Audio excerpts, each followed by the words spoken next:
Hello, and welcome to episode 185 of Prog Review. And this has been a tough one.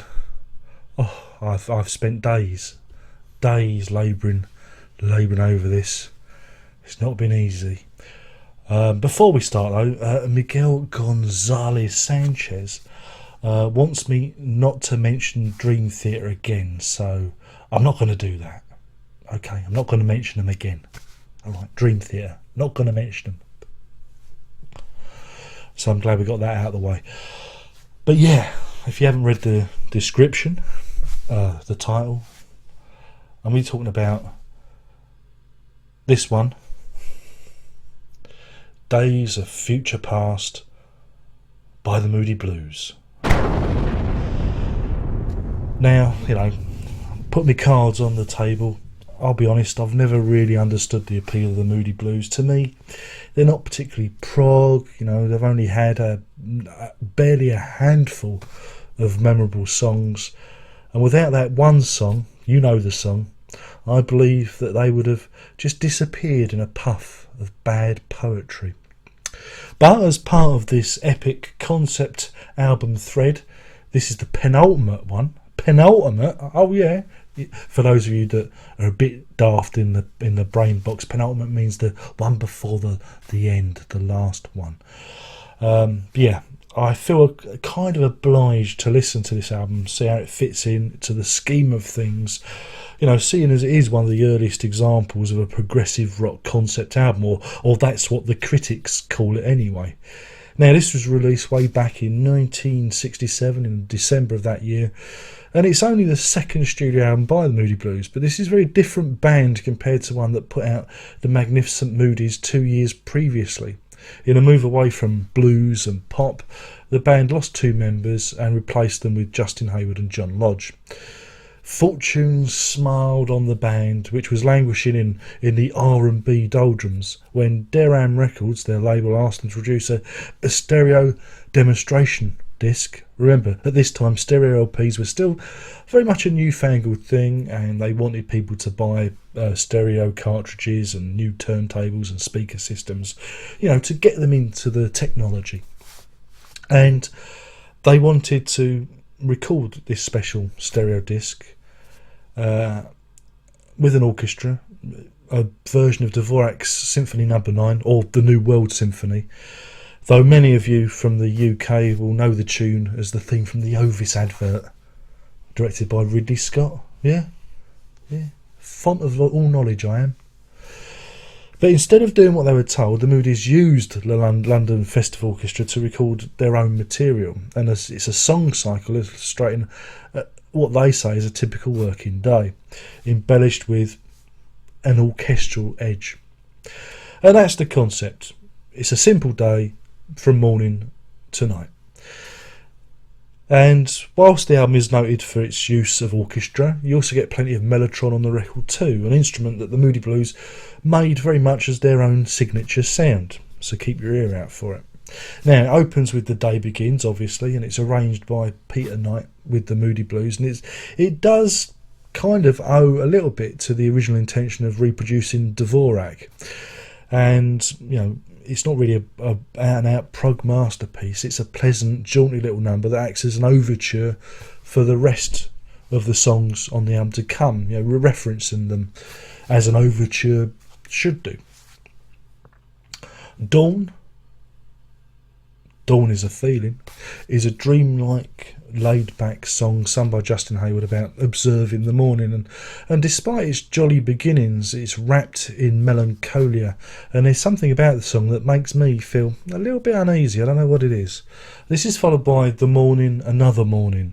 I love these titles, which is all flutes and drums, and probably finds itself categorised under the column of psychedelia. It's all quaint Englishness, but it fails to engage me, and it comes across as rather naive and childlike, and not necessarily in a good way. Meanwhile, Lunch Break, Peak Hour, sees the band going off at full pelt and almost rocking out. Yeah, they rock out as well. I mean, this is the band that has four vocalists. Greedy or what? Four vocalists? What do they want four vocalists for? each one more dull than the last. And yeah, I mean, this song is very much a product of its time. The main riff that you hear is memorable, but the lyrics leave a lot to be desired, and at points it sounds like the four of them are singing Beak Hour rather than Peak Hour. Beak Hour, that'd be good. It'd be about the birds, wouldn't it? The Afternoon is the epic of the album, clocking in at 8 minutes and 24 seconds. And there's something quite compelling about this particular Tuesday afternoon set to song. I'm not sure what it is. I think it might be the haunting use of mellotron and the organ, but it did draw me in, and for me it is the strongest track on the album. However, it doesn't particularly feel like an afternoon song, if you get my drift, unlike the two tracks dealing with the morning. It's funny how if you get an orchestra together and get them to toot up and whistle their flutes, you instantly invoke a morning scene. Think of, like I say, Dvorak or Vaughan Williams even. But with this, the songs shift towards an anti-work song, and a lot of the Moody songs seem to be whinging about doing a day's work and wasting their time, working at the coalface, as it were. Considering that they're all a bunch of, fucking dirty hippies who should get themselves a decent haircut and a job in the factory to straighten them out. Damn right, hippies. So yeah. The orchestra returns with gusto, and then we're into The Evening, which starts with a lopsided rhythm track and some Sid Barrett vocal line. I mean, I don't like it. I don't like it at all. I mean, look, let's just turn it off. Make it stop, please. Come on, make it stop now. You've got to make it stop.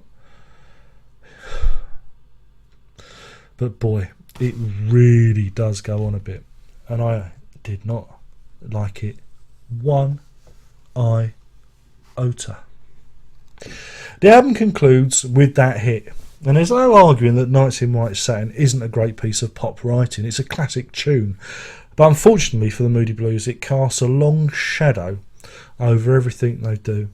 And I often wonder what would have happened to them if the song hadn't appeared on the album at all. Would the band have been so successful? What would have happened to them?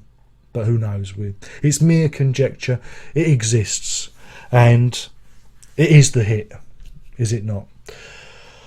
Now, to compound matters, the final section of the album is rounded off with some really bad poetry and melodramatic strings, complete with a big gong at the end. I expect J. Arthur Rank's Oiled Man to go bong. J. Arthur Rank. I'm off for a J. Arthur Rank. That's rhyming slang, I'm not explaining it. Some may call it a hand shandy. Some may say it's dancing with Mrs. Palm and her 5 daughters. There's many euphemisms for the ancient art of onanism. Yes, indeed. But I am digressing. This isn't in the script. No. Shall I get back to the script? Yeah. The album is only 41 minutes and 34 seconds long, so it doesn't really outstay its welcome. But it appears to be a lot longer than it is. Seriously, it was like pulling teeth. And I'm not sure if it's got something to do with the copious amounts of LSD the band were imbibing during the recording of this. Maybe it got into the grooves of the record and affected the listener. But I personally do not get the appeal of the Moody Blues. They're not particularly progressive, or they're not even particularly good players of their instruments, and this album feels like a throwback to a very, very long lost time.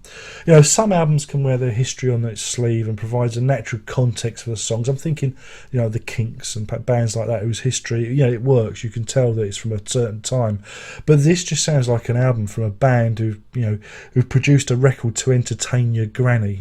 This is rock music to appeal to the widest audience, which only the Beatles and their peers could, pull off with any aplomb.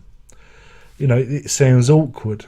The best bits are almost the bits involving the orchestra, and Nights in White Satin is, of course, the big draw. Without it, the album would be nothing. The concept isn't even that well executed, I don't think. You know, the tracks for the morning section featuring the orchestra, they work, they sound, full of the joys of the morning, but the afternoon, evening and nighttime sections hardly evoke a sense of the day unwinding before your very ears. I'd always wondered why I'd avoided the Moody Blues, and now I feel kind of vindicated. This ain't prog, it ain't even half decent psychedelia, and it ain't groundbreaking as everybody makes it out to be. And it proves one thing: bands who take LSD are shit. Stay off the drugs, kids, because you're going to end up as boring as these fuckers. Oh. I suffered listening to this. This makes Dream Theater look like a walk in a fucking park. Now, when it comes to a rating, I'm giving this a 1 night in white satin out of 5. Yes, that's 1 night in white satin out of 5, and that's only 4 nights in white satin. Now, does anyone want that Moody Blues box set? I've seen. Anyone want it? I'll give you a good price. Good quality, no faking. You pays your money, you makes your choice. Yeah, honest Darren trading. No. Got to listen to that yet. Oh, mercy me. Have pity on me, please. But yeah, my name's been Darren Lock. I've been whittering on about the Moody Blues and Days of Future Past, one of the earliest examples of a concept album. Yes. Now the next one is one I know you're all looking forward to. It's the finale. It's the last one. It is the granddaddy of them all. And do you know what it is? It's Sergeant Pepper's Lonely Hearts Club Band. Oh yeah! So tune in for that one. Only one more thing to say. Are you ready? Prog on!